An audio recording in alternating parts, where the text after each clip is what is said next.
Hang on a second, doctor. Let me just get this straight. So what you're saying is that if it burns, it's bad? Run! Hey, sports fans, Haroon Rashid, Khemeia Consulting, and welcome to Haroon's Hangout, the internationally featured show on marketing innovation. Today, we've got a very special show for you. Hopefully you can see that on the screen, you can hear me okay. So today we're doing a marketing plan that is perfect for startups, and we've got our very own template that we're going to share with you. We're going to go through that today, and you can see it on the screen, but we're also going to make it available for download on the blog, and we'll tell you all about that later on in the show. So what we're going to talk about is there's 3 steps for a startup's marketing plan. The first one is goals, second is buyer personas, and the third is content. Haroon's Hangout is brought to you by Movi, the video messaging application that allows for back and forth video message conversations that can be either public or private. Go to movi.co to see today's top posts, sign up for free, that's right, free, and join the conversations happening right now. That's movi.co. And today I want to just say that I'm joined by the head of Khemeia's the head of Yorkshire's innovation agency, Mr. Ian Sharp. How's it going, Ian? Yeah, good morning, Haroon. Hope you can hear me. Yeah, we've got you. I think there's a slight second delay, but we'll work through that. So let me just bring up the template for you guys, and hopefully you guys can see that. Can you see that, Ian? Yep, I think you can. Great stuff. So this is the template that we've got for startups. So we're going to make this available for download on the blog. So step 1 is goals. But before we go into that, Ian did a piece on his show which was about how to test the market, and he was doing a great show about startups. We'll put that in the show notes. Go and watch that. But do you want to talk to us a little bit, Ian, about why it's important not to get too ahead of yourself and how you need to test the market first?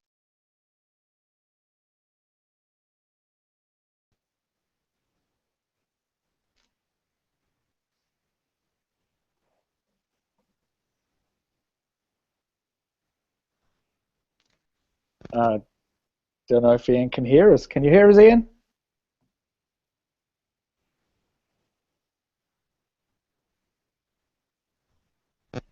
Don't know if Ian can hear us. Oh, okay. Oh, I can now. Oh, okay. Sorry about that. It all faded out when you put the template up, so... All right, okay. I was just saying, do you want to just tell us a little bit about why we can't get ahead of ourselves when we're a startup, and why we need to test the market and prove the market first?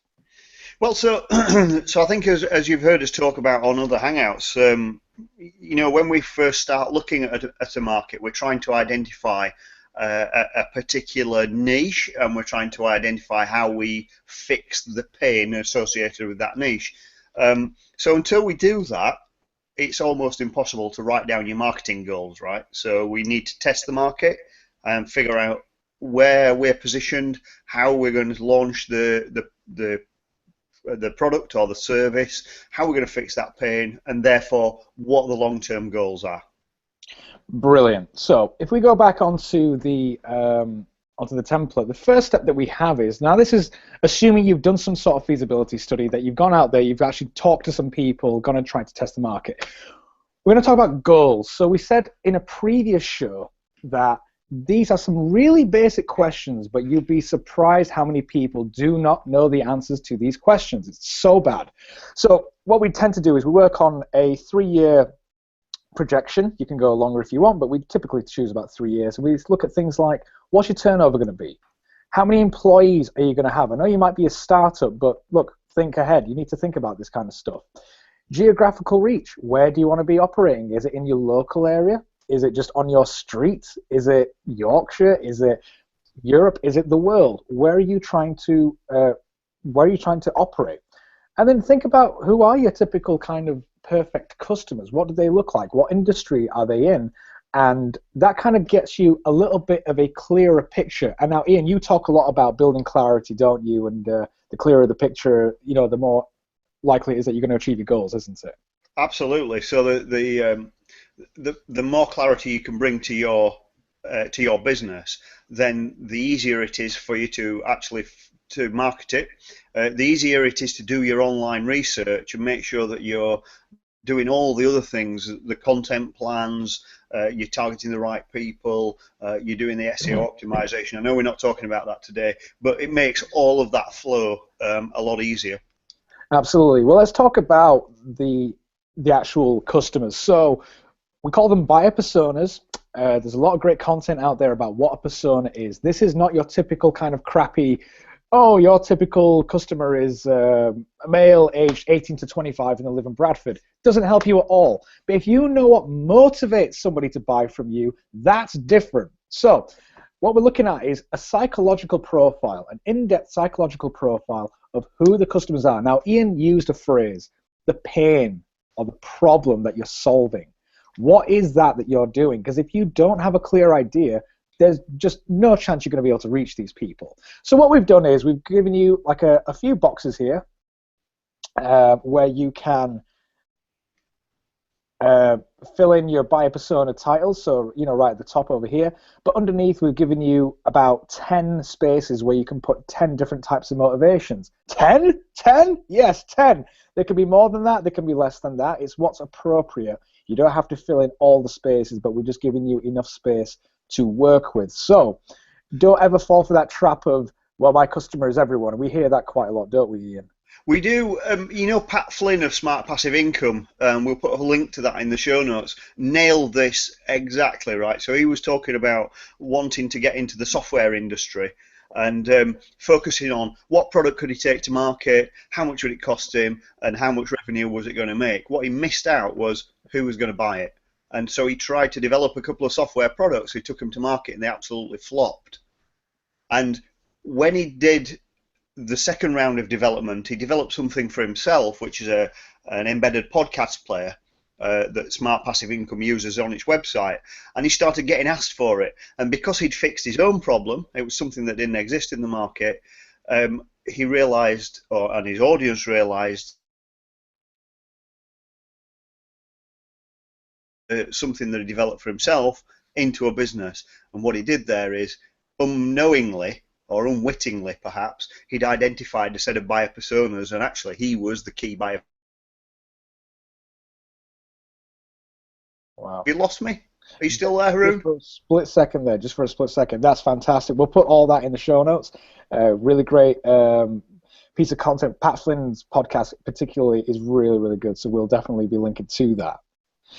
Be sure to catch At the Sharp End, Mondays, 10 a.m. with Khemeia director Ian Sharp, where every business can be profitable. That's At the Sharp End, Mondays, sponsored by Movi, only on Google+. Well, let's go back to the template then. And I think you can see the content part of the template now. So this is the thing where a lot of people fall down. And the truth is, guys, just because you create a blog post doesn't mean it's going to be any good. That's just the harsh truth about it. Just because you make a video doesn't mean anybody's going to like it. So what we're talking about is not just creating any old type of content. You need to create awesome content or brilliant content or whatever it is you want to call it. But it has to be three things. We've come up with this formula, and it has to be interesting, relevant, and compelling. And we say that you've got to tick at least two out of the three of these criteria. If you tick 2 out of 3, you've got really strong content. If you tick all 3, you've got something that is potentially viral. And we talk a lot about this in terms of content marketing, don't we, Ian, and the importance of building trust and credibility and all that.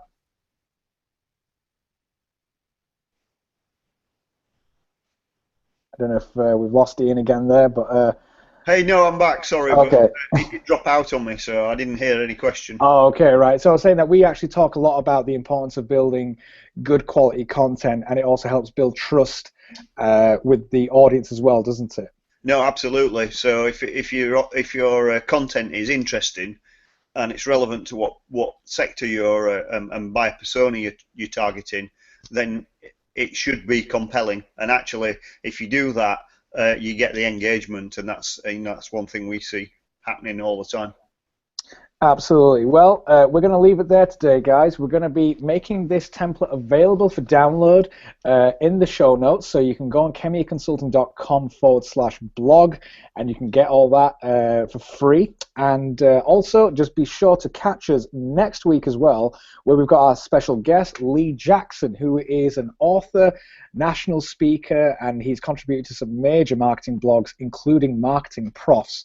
And we're going to be doing a PowerPoint surgery, the power of visual presentations. You really don't want to miss that, particularly if you're a professional speaker or you do any kind of presenting or anything like that. This is going to be a great show for you, how you can maximize your presentations and engage your audience a lot better.